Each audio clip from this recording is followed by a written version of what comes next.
Hi, I'm Anna, and welcome to the Sommpour Deep Cut. When I first began studying for the WSET diploma, I did what most of us do. I read, and I read, and reread. Pages of slopes and soils, yields and clones, fermentation temperatures, aging regimes, everything the book told me I needed to know.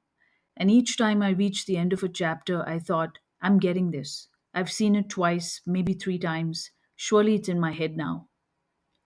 Then I'd sit down in front of an exam style question and feel my mind go silent. Not gently quiet, but blank. As though none of those pages had passed through me at all. It took me too long to admit the truth. Reading is not remembering, and neither is rewriting neat notes copied straight from the text. That kind of studying feels productive.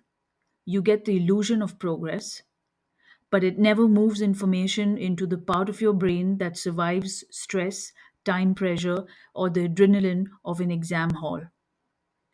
Real learning begins the moment you put the book down and ask, could I recall this without looking?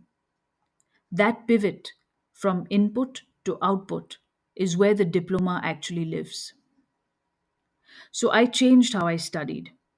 I started writing messy outlines instead of rewriting paragraphs. I broke chapters into questions instead of summaries. I rotated regions instead of binging one at a time. And slowly I began to understand what my brain needed, not more reading, but more remembering. That's when I began using a rhythm I now call the 2-7-30 method. Something beautifully simple, supported by memory research, and transformative once you actually commit to it. To show you how it works, let me walk you through exactly how I used it with California Zinfandel, a detail heavy section filled with AVAs, climates, altitudes, vineyard challenges, and multiple stylistic outcomes. Day zero, the first encounter. I read the California Zinfandel chapter. I sketched an outline: grapes, growing environment, viticulture, style, law, business. And immediately I noticed gaps. Rainfall figures blurred. The Sierra foothill altitude range didn't stick. Paso Robles was a fuzz. But that was fine. Day zero is not about perfection, it's about exposure. Day two, the first review. 2 days later, without opening the book, I tried to rebuild the outline. This is always humbling. I confused Lodi with the broader Central Valley. I couldn't remember Sierra foothills vineyards can reach around 1,000 meters. My mapping of fog influence in Dry Creek Valley was vague. But the act of trying, the friction, is what strengthens memory. After I tested myself and understood the gaps, only then did I check the text and correct them. Day 7, the second review. By day 7, something had shifted. I wasn't just remembering isolated facts, I was remembering patterns.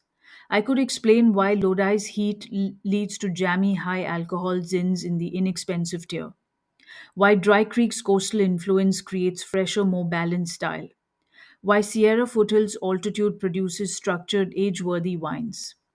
For the first time, the information began to cohere into something I could use in an exam essay. Not perfectly, but with confidence. Day 30, the final review. A month later, I tested myself with a short outline. Using California as your example, explain how growing environment and viticulture shape Zinfandel styles across different AVAs. And for the first time, I could build the answer from memory, not flawlessly, but reliably. I remembered what mattered in the right order, with the right logic. This is what the 2-7-30 method gives you. Not perfection, but momentum. Memory research tells us that we forget about 75% of new information in the first 6 days unless we revisit it. The 2-7-30 rhythm works with this curve instead of fighting it. You study, you step away, you return just as the memory is fading, and each time you retrieve it, the neural trace grows stronger. And then there was another layer that recently clicked for me.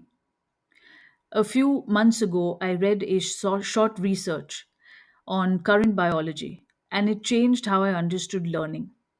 The scientists described two phases of memory: an early fragile trace laid down in the hours after learning, and a later, more stable trace formed after the brain has had time to decide that the information is important. Right after studying, the brain is sketching, it's tentative, the lines are soft. If you immediately flood your mind with distraction, even with something physically demanding, you smudge those early lines.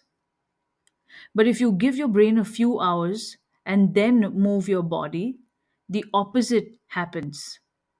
Exercise 4 hours after learning increases oxygen rich blood, glucose delivery, and BDNF, a protein designed to strengthen neural pathways. The brain takes your sketch and inks it in. When I learned that, everything made more sense.